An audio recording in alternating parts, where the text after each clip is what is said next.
എല്ലാവർക്കും കിസ്സോ കിച്ചണിലേക്ക് സ്വാഗതം. അപ്പോൾ ഇന്ന് ഉണ്ടാക്കാൻ പോകുന്നത് നമ്മൾ എപ്പോഴും മെയ്തിയിലല്ലേ പഴം പൊരിക്കൽ.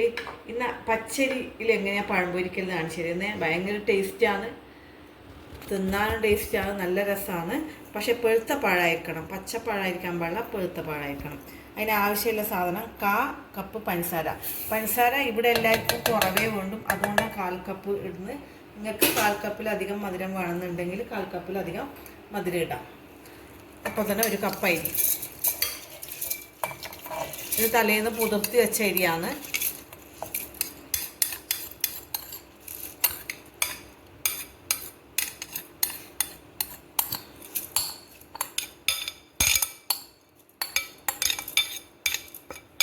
തലേന്ന് പുതിർത്തി വെച്ച പച്ചരിയാണ്.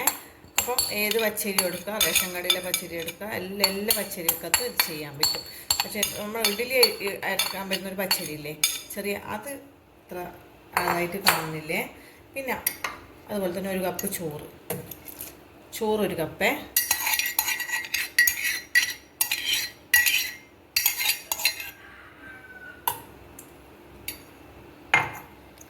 ഇത് ആവശ്യത്തിന് ഉപ്പ്, ആവശ്യത്തിന് ഉപ്പെടുക്കുന്ന പാത്രം.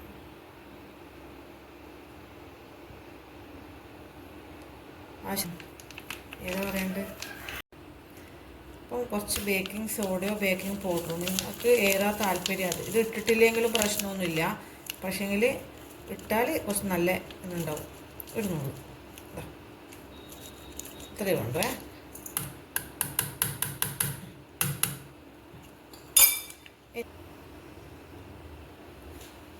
അരച്ചെടുക്കാൻ കുറച്ച് ടൈറ്റിൽ അരക്കണേ. അപ്പം ഇനി അഥവാ ടൈറ്റ് ലൂസായിപ്പോയി എന്നാലും പേടിക്കണ്ട. അന്നേരം കുറച്ചൊരു 2 ടീസ്പൂണ് മെയ്ത ഇട്ടിട്ടോ, 2 സ്പൂണ് റവനെക്കാട്ടി നല്ലത് മെയ്തയാണ്. മെയ്ത ഇട്ടിട്ട് ടൈറ്റാക്കി കൊടുത്താൽ മതി. അപ്പോൾ ഞാൻ ഇത് അരച്ചിട്ട് വരാം. അരി അരച്ചിട്ട് വെച്ചതാണിത്. അപ്പം ഇതിൽ വേണമെങ്കിൽ നിങ്ങൾക്ക് ഇപ്പോൾ കുറച്ച് ലൂസായിപ്പോയി വിചാരിച്ചു. അപ്പോൾ ലൂസായിനെങ്കിൽ നിങ്ങൾ കുറച്ച് 1 ടീസ്പൂൺ മെയ്ത ടൈറ്റാക്കി കൊടുത്താൽ മതി. അപ്പോൾ നമുക്ക് ഇനി ചീനച്ചട്ടി വെക്കുക.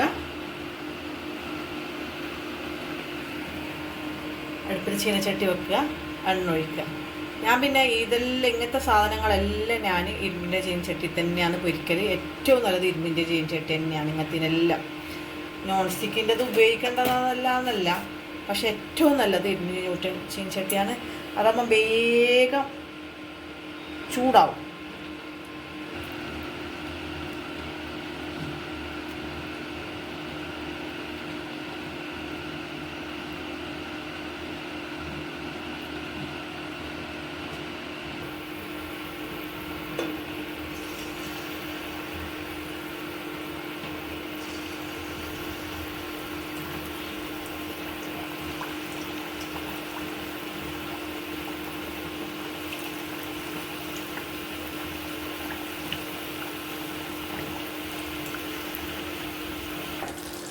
അരിയിൽ പഴം പൊരിച്ചതായി.